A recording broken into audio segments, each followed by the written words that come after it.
This video was meant to be about wheels, but unfortunately something more pressing came to my attention, the fact that the exhaust was hanging off. That's the concertina bit, you can't weld that, you gotta have a new one. It's already had one new exhaust fitted, but unfortunately there was a problem with the manufacturer of that exhaust, so it's actually going back to fit yet another one. It's also given me the opportunity to talk to Shaun and find out a bit about these cars and what you might be looking out for if you're in the market for buying a second-hand one, and what to avoid like the plague.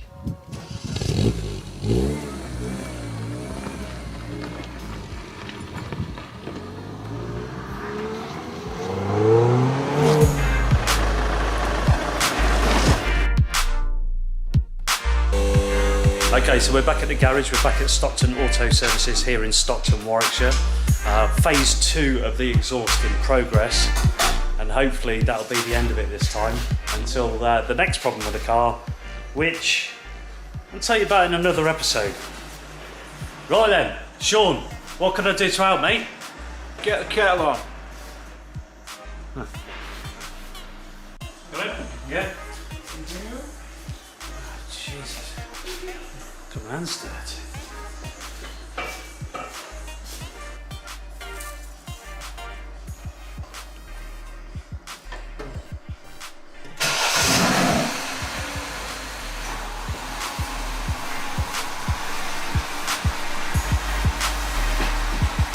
That's alright, that seems to work, yeah.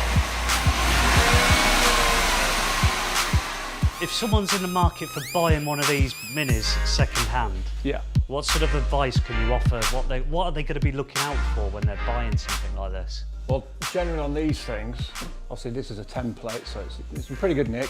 Matt seems to have bought quite a decent one, even though we've had to put an exhaust on it. Matt's sort of, you've done your wheels, haven't you? You've refreshed your wheels a little bit, which you've done a video on. Starting at the back, a good one. We've replaced the exhaust on this one because it was rotten. A lot of the earlier ones used to rot out in the boxes here. The hangers used to come off. BMW have actually improved their hangers a bit because they were actually bolted up into the floor here. These bolts used to shear off, and then you'd have drill bolts out. So they've actually done quite a decent improvement on that. So that's all that sorted. They used to rot out from here. Water used to collect, or condensation rather, I should say. And it just rot out from there and just blow. Earlier cars used to suffer from the calipers sticking quite a bit. They've changed the design ever so slightly. Handbrake cables used to sometimes stick. If this rubber bit here was split, you get the water in and it would travel down up into here and corrode the Bowden cable inside. So it's good. You need to make sure your boots here are nice and good. Make sure that the handbrake levers here are back on the stops. People sometimes over adjust the handbrake lever and the lever comes back here, which constantly puts pressure on the inboard pad, wearing it excessively. And is that the sort of thing they could actually see if the car was on the ground as well? Is that they could do, because if the car, naturally with the handbrake off, the car should roll a bit. If you're freewheeling and all of a sudden it just jerks to a stop, it's normally because you've got excess handbrake adjustment on here. Rear suspension wise, got the anti-roll bar drop links, which are here, the little ball joints here and here. Sometimes you get a knocking from the back. You've got ball joint knock from there. Just tucked up there, anti-roll bar deep bushes up there. Bit of a bugger to do because they tucked up there. And obviously you can see it's starting to corrode a little bit. Yeah. But this one's okay. As on normal cars, check brake hoses, that sort of thing, brake lines. Early minis used to suffer from their brake pipes, front to rear. You can't really see them on this one because it's got full length under trays. But they used to run all the way along here, right up to the front, and they'd corrode. Bit of a bugger to do, but looks like they've changed those a little bit. Later cars, slightly design change on the suspension arms here. Earlier ones were cast, same arrangement, bush, ball joint there, there. Both bolts on one, so easy to replace. Usual stuff like that, you know, get plain ball joint, usually an MOT fail. This one's all okay. This has got the later Peugeot engine in it, and not too bad for oil leaks. Earlier minis with the Chrysler engines were really prone for it. They also had noisy power steering as well. But this one's okay, this one's nice and dry. I mean, these sort of checks normally you'd do on any car. Ideally, you'd like to get it on the ramp or at least get it jacked up. Yeah, I mean, ultimately, it's like any car that you buy, you really need to be checking for this, which is something that I didn't, Sean. No, it's just 101 stuff. It's trying to get somebody to come with you and, you know, somebody who's mechanically minded to come and look at it and actually knows about certain cars. But generally, all ball joint stuff, suspension stuff, brakes, you know, you've got to do it for every single car, really. Yeah. But certain cars have their own certain quirks, so... Yeah. Another real useful tip if you're in the UK is to go to the government website and check that the mileage ties up with what the actual mileage is of the car. Absolutely. Yeah. Really good tip. Yes. Another thing, if you are going to buy one of these, try and buy it from a car dealer's with some sort of warranty. You get at least 3 months, 90 days warranty with it. Yeah. Even though the exhaust wasn't covered by the warranty on this, but there's still other things that could go wrong. Yeah, just check what's actually in their warranty, because they can wiggle out of it if they'll try and do that. Yeah. But just be quite vigilant and go down it, and especially read the small print as well. So if someone was buying this and they haven't got the luxury of it being on the ramp, should we just get the car down and then just talk around it, yeah? Absolutely. Under the hood? Under the hood, yeah. With these particular cars, you're good to check around the cam covers here. It's got a tiny bit of oil, not a huge amount. These covers can actually flex and cause the rubber gasket to seal. Obviously check usual things: oil, water, screen wash. If a car does not many miles, sometimes you'll get condensation in here and it'll look like it's mayonnaise, and some people wrongly think it's the head gasket. Okay. In that case, have a look in there, in the actual engine where you can see the cams. As long as that's nice and clean in there, that's okay. Okay. So, and then also, if the head gasket has actually gone and oil's mixed with water, you will actually see it. It'll be all emulsified onto the actual dipstick, but that's nice and clean. Lovely. So that's reassuring to know. So we don't need to wonder about that. Don't need any head gaskets going. They do suffer from timing chains being a little bit noisy on these. Yeah, because ultimately, if that timing chain goes, that's the engine. It's a write-off. Really, it is, I mean, yeah, depending on if you were going at speed, yes. I mean, you've got 16 valves in there. If all of them go, it's not just the valves. It's got the guides, and if it does any damage to the pistons inside, yeah, it's an engine teardown basically. Clearly, for the value of the car, it's just not worth it, yeah, is I mean, it? if you went through the insurance, they'll just write the thing off. These have a bit of a weird tensioner on them. You can't really see it down here. Is this what might be causing the whirring? Yeah, you've got a bit of a whirring noise going on there. It's a bit of an oddball tensioner. It's not like a normal one. I have done a few in the past, but yeah, we'll see that when we if and when we do the timing chain. Okay. But yeah, anything, you know, as usual in any other car, just usual checks. Like I say, oil, water. Which you check that when it's cold. Don't open that when it's hot. Would not be a good thing to do. That's a screen wash. It's a nice easy one. This car's got air conditioning. We do aircon here. That's one of the aircon ports. That's the other one there.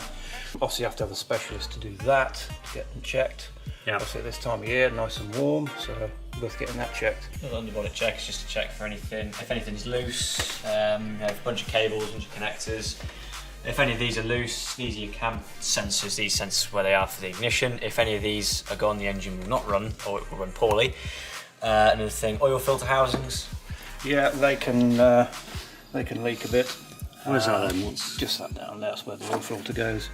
That's probably just due from careless oil servicing. It just mixes up with like stuff in the air. It'll just be dust. But it's not actually dripping. Okay. So it's just little checks like that you need to do. Later cars have got the headlights bolted to the actual body. Earlier ones were actually bolted up into this aperture here. And so sometimes changing the bulbs is a little bit awkward because you had to be round here to change bulbs. Yeah. Whereas this one, all you've got, bolt there, bolt down there, and a bolt there. So 4 bolts, and out it comes, nice and easy to change the bulb. Or you can actually, if we go in the wheel well, you do have a little port there that you can undo. That twists out there. You can get your hand in there. It's a bit awkward. Same for the side light and the fog lights there.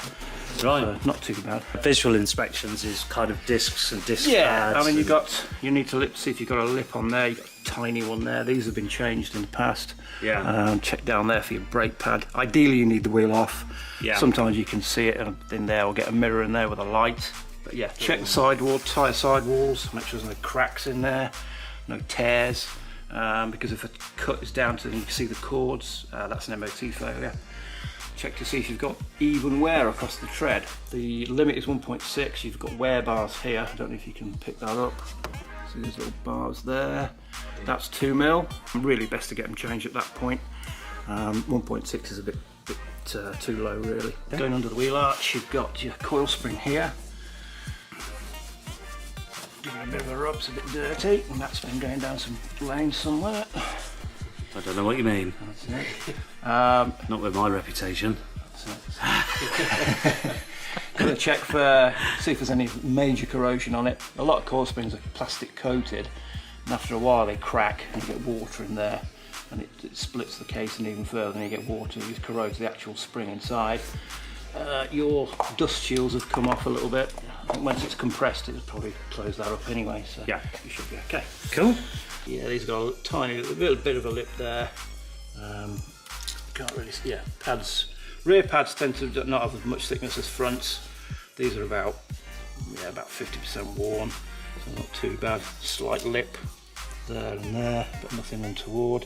One little tip is, I get this a lot when customers come in and look at the calipers and they look overly clean, or even rusty still. Sometimes you can see a mark, say where this aperture is on the wheel, and sometimes you get like a curve there, and it's normally caused by people taking to these jet washers, and the chemicals they use really harsh, and it strips the coatings off the caliper. And the problem being is they get in there with a jet washer and they can actually blast all the anti-seize off the pads as well, and off the sliders, and you can end up with seized brakes.